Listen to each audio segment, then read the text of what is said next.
Olá, turma, tudo bem?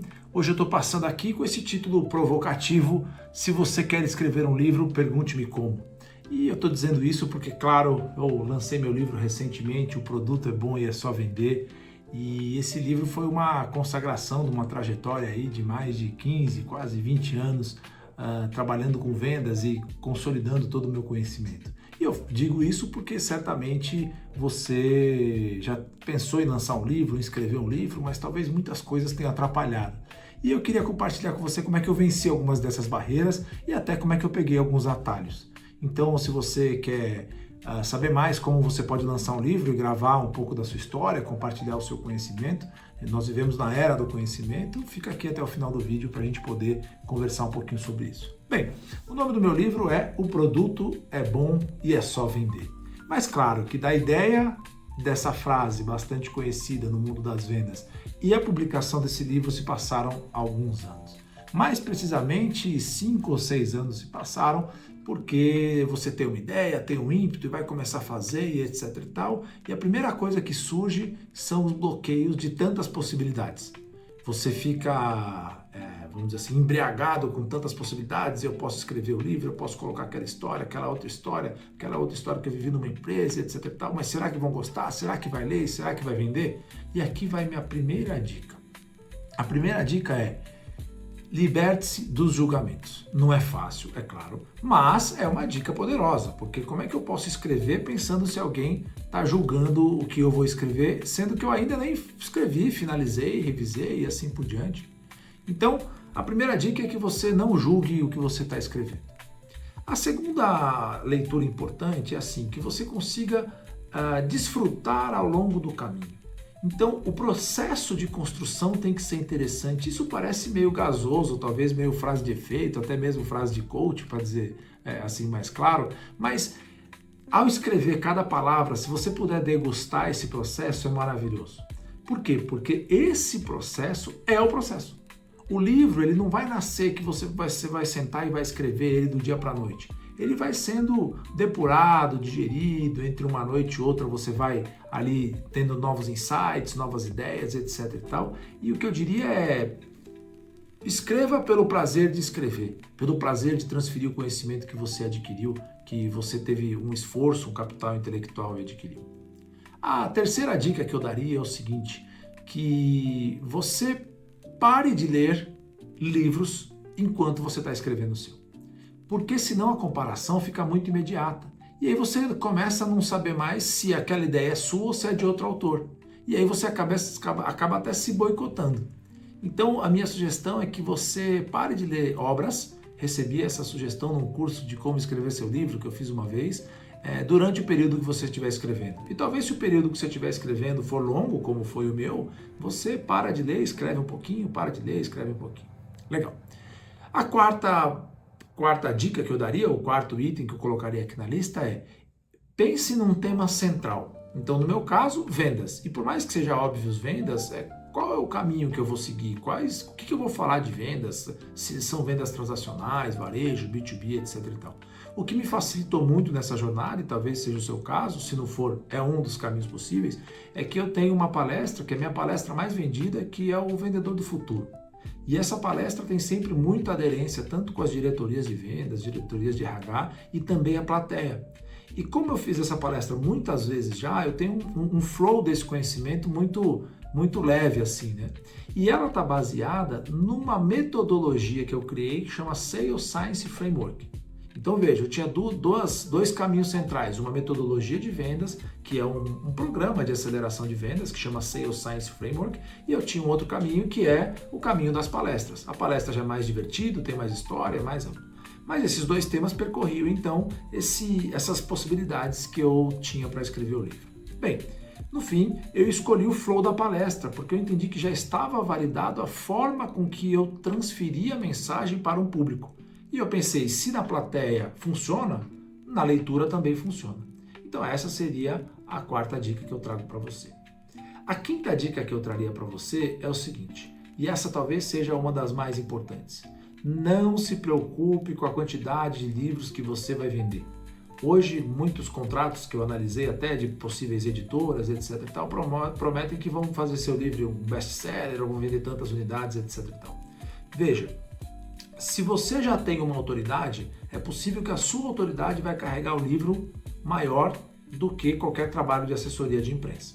Se você não tem autoridade, o trabalho de assessoria de imprensa, por exemplo, de divulgação do livro, vai ficar pormenorizado, porque ele vai dizer, cara, eu quero divulgar quem tem autoridade. A autoridade se entenda por casos de sucesso relevantes, grandes empresas, por exemplo, que você atendeu, ou que você palestrou, ou que você leva a sua mensagem, ou você pode trazer também a quantidade de seguidores e perfis que você tem nas redes sociais e assim por diante. Então, não se preocupe com a quantidade de venda nesse primeiro momento, porque isso também pode ser um grande sabotador. Se preocupe em conseguir transferir da sua ideia de uma maneira escrita. Então, por exemplo, tem um autor, que eu não vou falar o nome, obviamente, por motivos éticos, né, assim, que ele tem uma escrita maravilhosa. Fui assistir uma palestra dele, foi horrível, tenebrosa, não deu para ficar meia hora prestando atenção. Porque o flow criativo dele, que é genial, e ele consegue traduzir, talvez porque ele para e pensa em cada palavra, como é que ele vai redigir essas palavras no livro, isso faz com que ele consiga traduzir com boa lógica na escrita. Mas quando sobe no palco para poder falar, ele talvez fique num flow criativo tão grande que ele não tem a mesma qualidade de tradução da mensagem que ele tem de forma escrita. Justamente por esse filtro que eu acabei trazendo para vocês. Quando eu tenho que escrever, eu tenho que parar, pensar qual palavra vem antes, qual vem depois, etc e tal. Bom, posto tudo isso, turma, acho que uma última dica central aqui, né? A gente vive na era da inteligência artificial, eu acho que cada vez mais vai ser normal as pessoas terem um livro e você não vai saber mais se é um livro sintético ou se é um livro de fato escrito. Eu diria para vocês que a inteligência artificial é um apoio. Gosto muito da equação, né? IH, inteligência humana mais inteligência artificial é igual a inteligência exponencial. Até faria uma sugestão nessa fórmula, vamos dizer assim, que eu conheci ali na Startse, né? Inteligência humana vezes inteligência artificial é igual a inteligência exponencial. Então é legal que você use a inteligência artificial, mas você precisa construir junto com ela, entender o que ela está dizendo e se aquilo tem a sua linguagem. Então é importante que você faça o setup da linguagem do livro na linguagem do GPT ou da inteligência artificial que você esteja então utilizando. Bom, então feito isso, a ideia é que você consiga então escrever o livro. Você tem que ter um tema central e tem que pensar mais ou menos como é que você vai seguir a narrativa. Como é que eu fiz? Eu acho que é um bom caminho para ser feito. Você começa a escrever 10 capítulos. Por que 10, Chá? Porque 10 não é muito nem pouco. Talvez depois vire 16, vire 8, enfim. Mas 10, cara, como é que a minha história vai ter começo, meio e fim? Então eu diria que em 10 capítulos, como é que você conta essa história? Qual é a trajetória que você vai contar essa história? Porque no fundo, ele é um livro que tem que ter uma história. As pessoas gostam de histórias. Tanto é que é comum você ver livros, por exemplo, bastante renomados, como esses que tem aqui, em que eles começam sempre contando uma história, né? Então era outubro de 1988 e eu estava subindo uma ladeira, indo em busca da minha primeira venda e assim por diante. Aí ele desenrola a história e a partir daí ele vai colocando elementos mais técnicos, vai colocando e transferindo o conhecimento então que ele tem. Bem, posto tudo isso, é mão na massa. E aí é você começar a digerir. Uma outra coisa que eu queria compartilhar com vocês aqui também, que me ajudou muito, eu sou um cara visual e auditivo, então para mim é mais difícil ter essa leitura, ainda mais com um texto que você vai muito tempo lendo, remoendo, etc e tal, é colocar no Word e ir ouvindo. Então depois que você escreve, você vai lá, coloca no Word e coloca a opção ouvir. E aí você vai ouvindo o texto. E aí você sabe que aconteceu uma coisa interessante comigo? Eu me apaixonei pela obra de novo. Porque como eu já tinha escrito e reescrito muitas vezes, já estava um negócio meio, putz, será que vai ficar bom, etc e tal. Aí quando eu ouvi, eu falei, nossa, genial. Pô, essa sacada aqui realmente fui eu que falei e eu consegui ver a minha autoralidade no meu próprio texto. E aí isso foi muito, muito interessante, assim, muito gostoso de perceber essa qualidade do texto e da leitura, né? Outra coisa interessante, um fato para a gente poder ir para a reta final aqui, a ideia desses vídeos é que eles sejam mais curtos, mas outro fato interessante foi o fato de que eu, quando recebi meu livro, né, o meu livro está aqui, e aí eu vi as letras grandes assim, e por algum paradigma na minha cabeça, eu falei, pô, mas letra grande, será que é bom? Não parece que tem pouco conteúdo, parece que o autor quis economizar, né? E aí, na verdade, a primeira pessoa que eu entreguei o livro, ela olhou, um vendedor bem tarimbado, um cara muito bom, olhou e falou, nossa, que bom, letra grande, fica fácil de eu conseguir ler. Então, às vezes, o que a gente fica julgando que é uma coisa que vai atrapalhar ou não, a gente acaba tendo um feedback imediato de quem é o nosso leitor, que é a pessoa que vai consumir a obra. E então foi muito interessante isso. Mas, por fim, para a gente ir para a parte de editoração, finalização e impressão, essa é uma parte dolorosa, turma. Porque é difícil você encontrar uma editora, às vezes, que seja possível no seu bolso ou não. Eu escrevi de maneira independente, então eu optei por produzir o livro. Essa minha primeira edição que está aqui, eu estou com os últimos exemplares aqui da primeira edição. Já encomendei a segunda edição, revisada com algumas mudanças.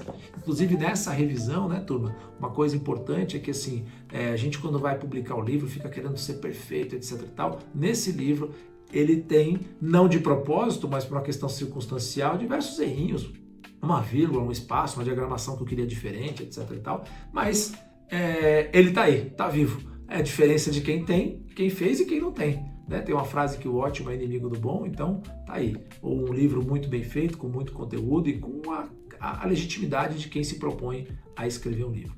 Bem, nessa reta final eu procurei várias editoras e hoje, turma, tem muitas editoras que por um preço bastante acessível, se você quiser falar um pouco mais desse tema que é mais sensível, pode me acionar direto, elas já conseguem fazer todo o processo de revisão da sua obra, o processo de editoração, construção de capa, impressão e assim por diante. Sobe na Amazon e etc e tal. Então é um caminho aí já conhecido, porém, de quando a sua obra estiver pronta, a expectativa é que ela leve 4 meses para chegar até a sua mesa, como chegou esses meus exemplares aqui. Beleza, turma? Então, esse que eu queria trazer para você de maneira rápida aqui, algumas dicas de quem acabou de publicar um livro e quem recomenda muito a publicação do livro, porque o ganho de autoridade, as possibilidades que a gente tem quando a gente tem um livro aumentam bastante. Fica a dica aí para vocês. Quem gostou, curte, compartilha, se inscreva no canal e encaminhe esse livro, esse vídeo, quer dizer, para as pessoas que você conhece, porque certamente vão ajudá-las a publicar a sua primeira obra e tirar de dentro de si uma autoralidade que muitas vezes nos foi sabotada ou não nos foi permitida. Dentro de cada um de nós existe uma autoralidade, coisas que a gente faz, que a gente fala, e às vezes a gente olha assim, mas isso é a ideia de um, mas é a ideia do outro. Mas quando você pega a ideia de um, mais a ideia do outro, essa ideia é sua. Então, colocar essa autoralidade para fora é algo muito relevante, muito valoroso, especialmente na era das mídias sociais. Muito obrigado então, turma, um forte abraço e até o próximo vídeo. Valeu!